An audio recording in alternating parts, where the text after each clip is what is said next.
Alright guys, Hachikama Kigente, I hope you're doing well and enjoying your day so far. Just hours after Clayster confirmed his departure from competitive Call of Duty, Accuracy did the same. Another legend of the scene, another man that's been competing so many years at the highest level, but he's stepping away from playing professionally, but his likely next step is going to be different to Clayster's. We're pretty sure he's going to be coaching, which just makes so much sense. But Dashi, in his response to Accuracy last night, confirms effectively for the first time that yes, Accuracy did work with the Optic team as they won the World Championship a couple of months ago. The big rumour though emerging yesterday is the reason why Optic aren't bringing him back is budget related rather than anything else. What do you guys think about this in the comment section below? Hit the like button if you enjoy. Subscribe if you're new as always, I'd really appreciate it. Firstly, we do have some jerseys here to dive into. This is the brand new Falcons jersey, of course, for the new season. They are the Vegas Falcons for the new year, which was surprising to me just because, you know, Falcons, Saudi organization, Vegas, doesn't seem to go hand in hand, but of course they were taking over that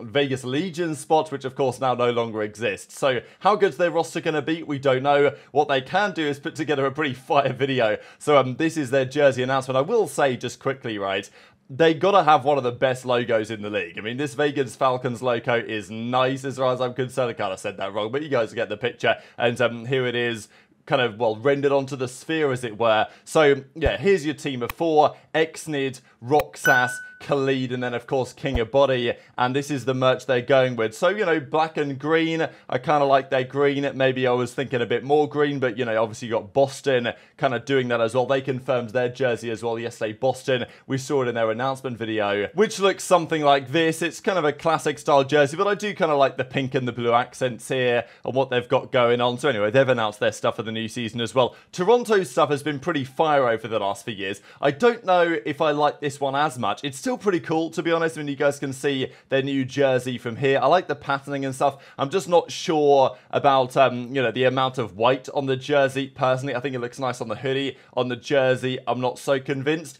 But still, Toronto's branding and colours have always been pretty fire, and they usually do a great job with stuff like this. So we'll see how it goes. But intrigued to your thoughts on that in the comments. We also have the FaZe one, which is as follows. Now, I will say on the FaZe one, yes, it's Atlanta Esports Ventures. It's not, well, a FaZe clan, right? It's Atlanta FaZe. But FaZe has always been red. And you guys can tell in the background of the images, you know, we got red. We got red in the background. But yet there is precisely 0 red on the jersey, which I think is a bit of a mistake, to be honest. Like, at least if I was designing it. Because to me, you've got Optic, green. They're always going to have green on the jersey. You've got, like, Cloud9 is blue. Obviously, the subliners were yellow, and Toronto were purple, and FaZe is meant to be red, right? I mean, are you allowing Thieves to just have, like, complete dominance over the colour red in the league? It looks like it, right? So, I mean, FaZe are now effectively just going black only, and I kind of like the jersey, but I just feel like I wish there was a bit of red on there somewhere, because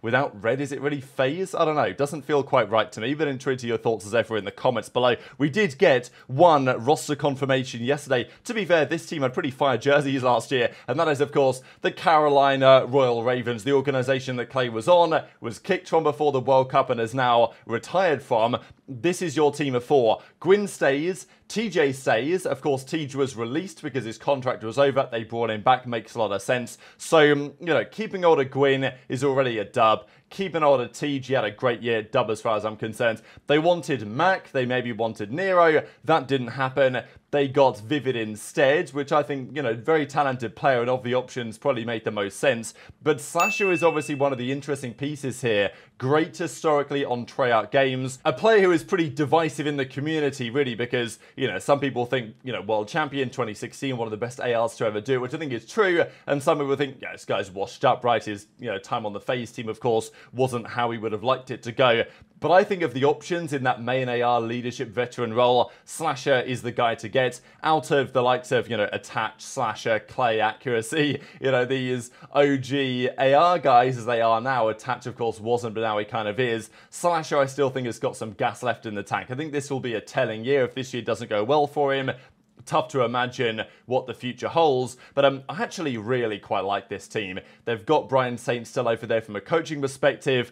I think there's lots of potential in this roster, and of the teams in the midfield, I think this could be one that surprises many. But of course, there are some question marks still on the lineup as to whether it's actually going to work or not. As Slasher says, feels good to be back, right? Because of course, his most recent year on Boston did not precisely go to plan. But as I say, Slasher's now probably the oldest player in the league, isn't he, right? I think he just turned 30, 29, 30 anyway, over the last few weeks here. So, you know, I think he is probably now the oldest player in the league, up there with Attach. It's kind of wild to think that Attach can possibly be even close to the oldest player in the league, given that he was a kid when he came into the scene back in, like, Ghost, effectively. But, of course, Ghosts now is a very long time ago. And really, it's only Slasher and Attach left in the league who competed pre-jetpacks, right? I mean, like, gotta be. You think about the players in the league, there's no one else out there that played in, 2014. We're talking a decade ago. 95% of the league have not been around that long. Of course, Clay confirmed his retirement yesterday.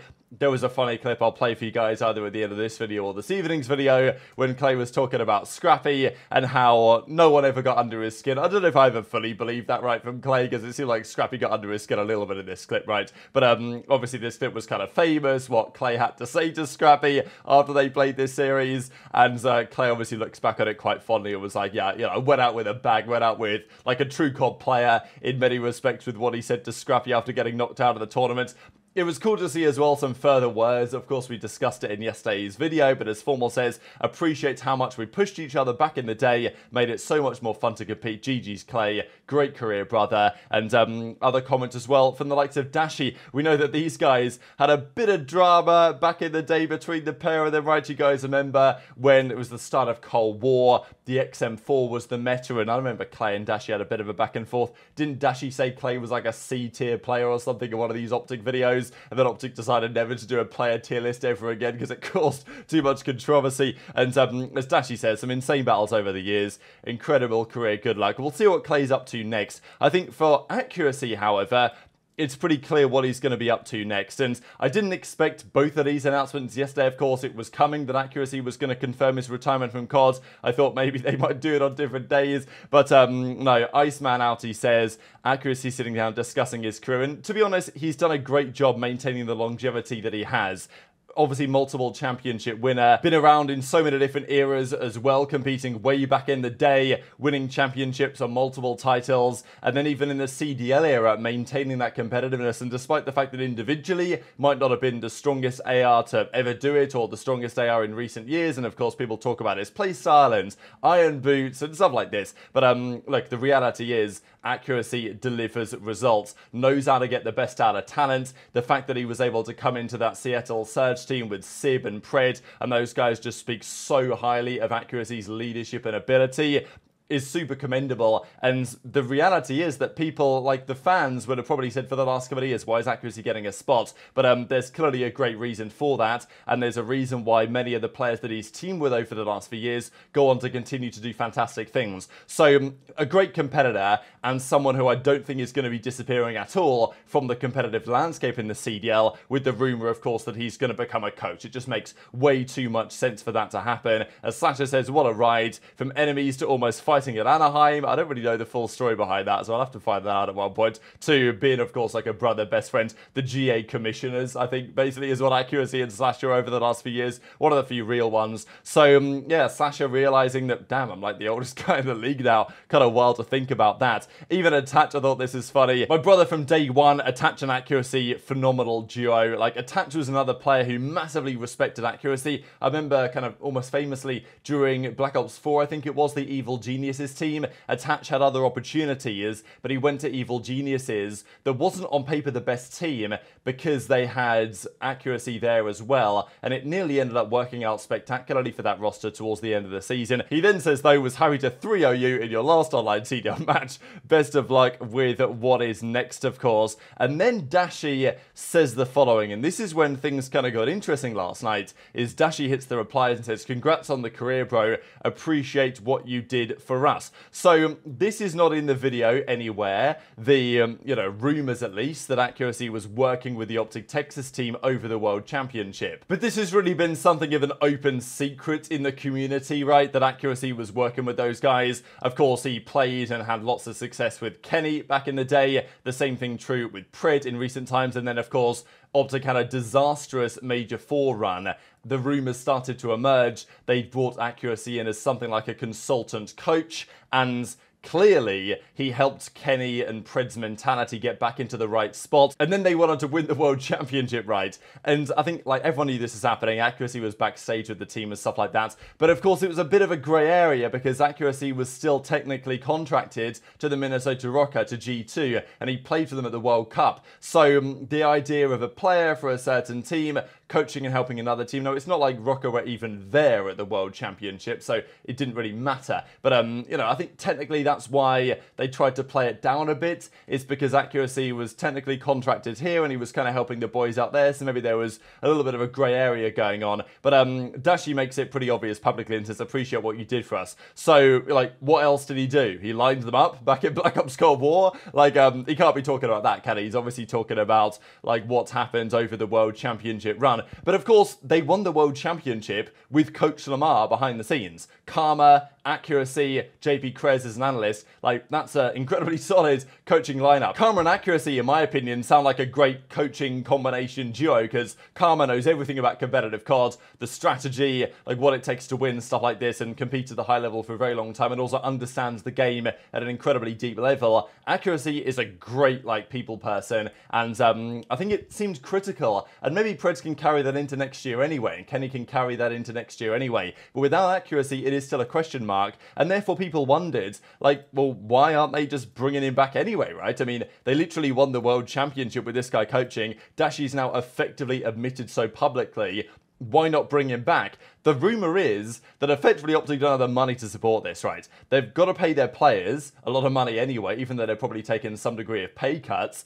They've got Karma, they've got JP. They can't necessarily afford another coach, certainly on the money that Accuracy would like to have, which would be probably rather substantial, and he's probably going to get paid that on where he does go next. And as Ronnie says, he would have joined full-time, but Formal took the budget for the Halo team. So I don't necessarily know how true that is, right, in terms of where the money's actually coming from, but we know that, yeah, Optic are trying to afford to buy out Bound and Legend from, of course, SSG, and buy out Renegade from FaZe. That isn't cheap, and Formal wants to make that super team. So it seems like this is the price if you're Optic of making this happen. And then, obviously people were mentioning, well, get Accuracy now he's retired on Optic's coaching staff full time. Makes so much sense. But Ronnie says, yeah, no money. Like, they just don't have the budget to really make this work. So, and maybe it's more like they have the budget, but Accuracy has better offers for more money elsewhere. I think that's the other possibility, because the big rumour is that he's going to go to Cloud9,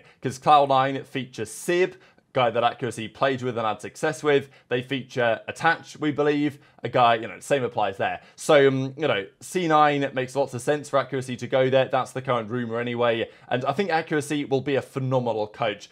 Accuracy was a great player. I think he'll be a better coach. I think there's a genuine chance that Accuracy in like 5-10 years goes down as like the greatest ever coach in the CDL. I think it's possible. Like, I genuinely think he understands the game and understands people on that level. The reality is, though, to achieve that type of success, you've got to be on teams that actually win. And even with Accuracy's coaching ability, I don't still know how much faith I have in the Cloud9 project. Then again, they've got Mac as well, another guy that Accuracy and Sib had success with. So maybe there's something in that. But the big debate is whether Accuracy not going to Optic is going to either hurt that team, given what happened over the World Championship, and whether money truly is a factor in why they're not going to be able to make this work. But very much interested in your thoughts on all of this stuff in the comment section below. Hit the like button if you enjoyed, subscribe if you're new, take care, and I'll see you next time.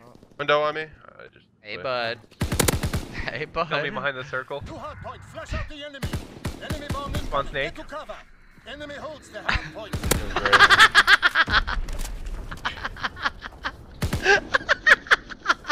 What are you laughing about? I hit him 7 times, top window. Dude. Clay is still at old, man. He's positive. This guy's a kill horse.